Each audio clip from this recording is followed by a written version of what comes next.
Donc vous pouvez fermer les yeux, prendre place, allongée, assise. Il n'y a pas une seule manière de faire.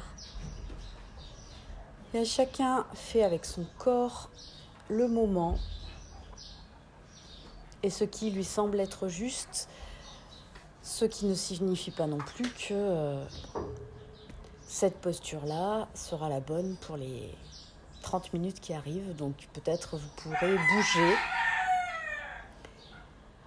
Le tout, c'est de pouvoir accueillir ce qui se passe, ce qui est dit, et aussi ce qui se passe à l'intérieur, et surtout ce qui se passe pour vous. Si ça résonne, si ça ne résonne pas, si ça agace, si c'est neutre, ça existe aussi, le neutre. Et puis, une fois qu'on a trouvé sa posture, on relâche le poids du corps. On laisse les épaules se relâcher.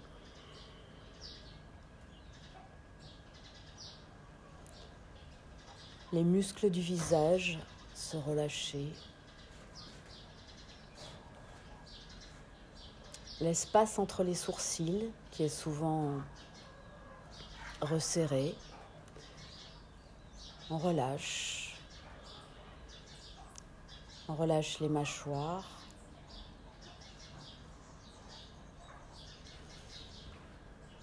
On se met dans une position d'observation.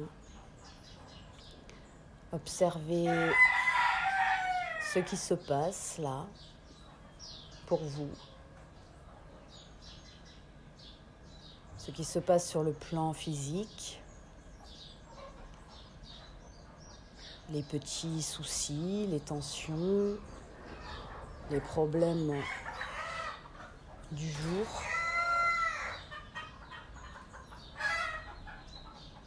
On observe, on ne cherche pas à modifier, on ne cherche pas à réparer, à transformer, juste on est là, ouvert à ce qui se présente.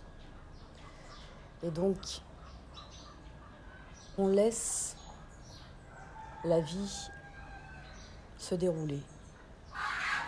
Sur le plan physique et aussi sur le plan mental, on peut observer le rythme de ses pensées.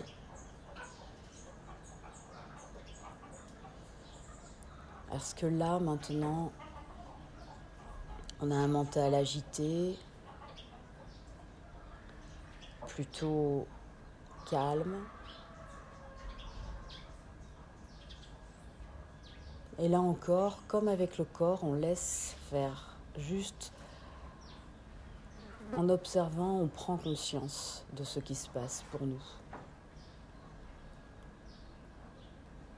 En observant, on remet les choses à la bonne distance, c'est-à-dire qu'on n'est pas envahi,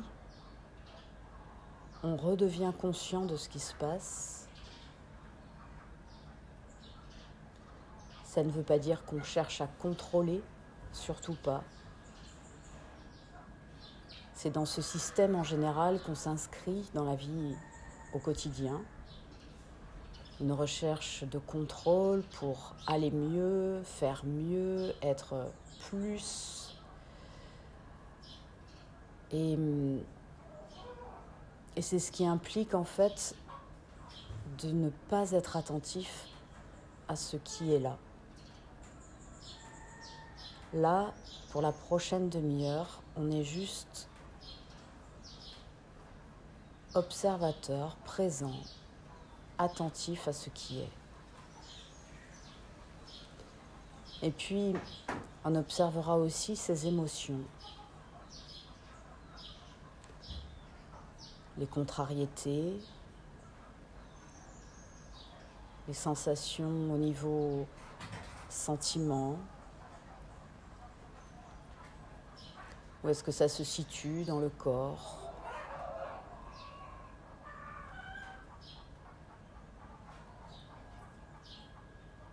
On observe ces sensations dans le ventre, dans la gorge, dans le cœur.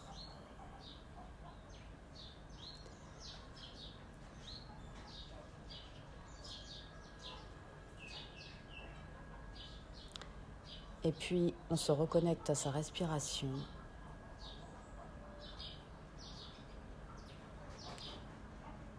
Et pour les prochaines minutes, on restera avec la respiration. On choisit l'endroit qui nous semble le plus intéressant pour nous à observer, peut-être le mouvement du corps pendant la respiration, l'ouverture et la fermeture de la cage thoracique, ou peut-être l'air qui rentre et qui sort. On reste avec. On peut rester au niveau des narines.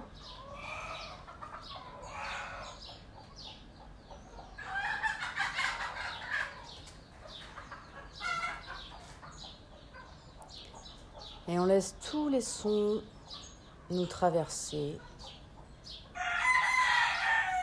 sans s'accrocher, sans identifier, sans étiqueter, sans juger. Juste, ça jaillit, ça naît et ça repart.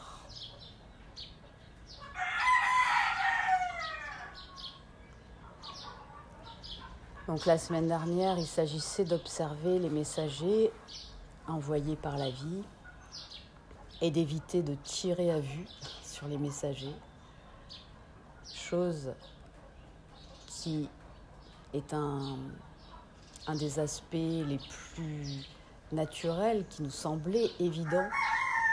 Si quelqu'un nous gêne, je l'évite, je lui en veux.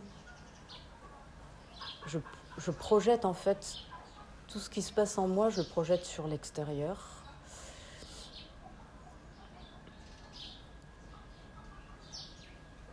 Et cette semaine, la phrase, c'est « je choisis de répondre ». Au lieu d'être dans la réactivité, je choisis de répondre. Je fais avec ce qui est là.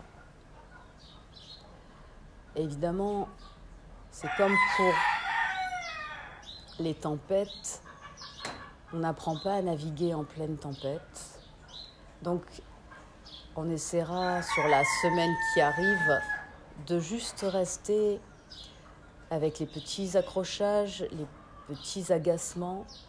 Cela, il est peut-être plus facile de faire avec, d'observer et de rester avec la sensation d'agacement.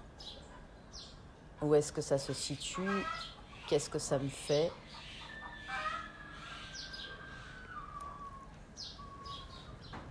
Donc on détourne notre attention du messager, de l'événement concret ou du comportement d'une personne qui nous touche.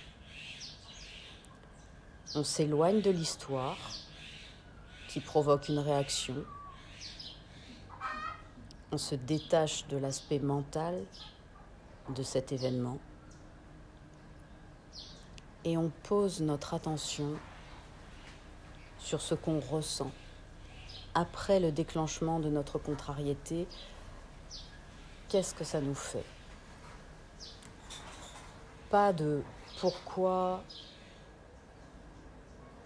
pas de mentalisation, pas de recherche d'explication. Juste, on reste avec cette sensation qu'on observe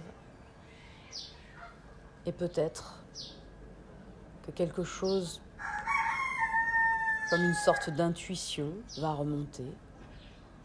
Peut-être qu'on aura la sensation de retrouver de façon cyclique une même contrariété.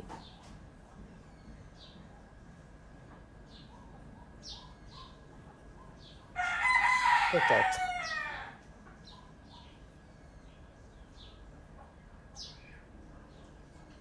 En prenant ce pas de recul, on évite la réactivité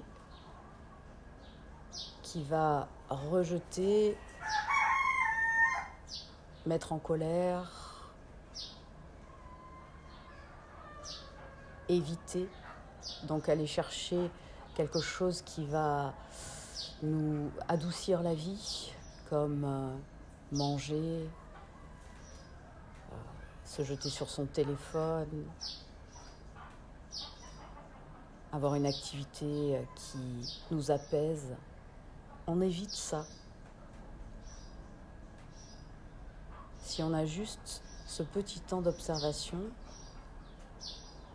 ça nous met en dehors de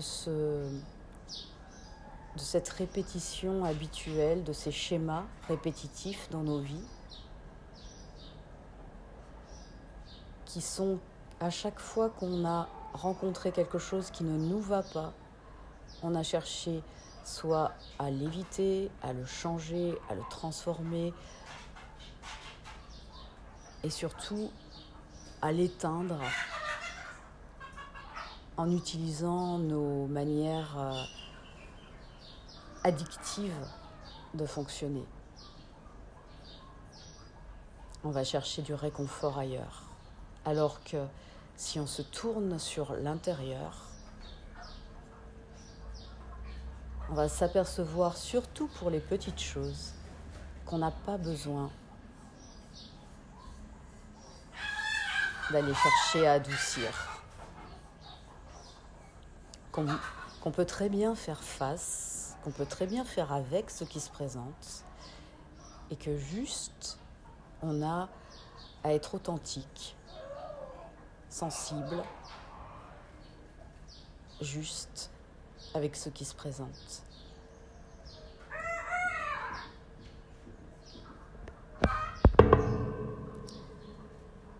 Puis dans les 15 prochaines minutes, on va rester en silence avec cette phrase à se répéter: je suis ici, maintenant, dans ce qui est, avec ce qui est, ou dans, peu importe. Et avec la respiration, je à l'inspire, suis à l'expire, ici à l'inspire, maintenant à l'expire, avec à l'inspire ce qui est à l'expire.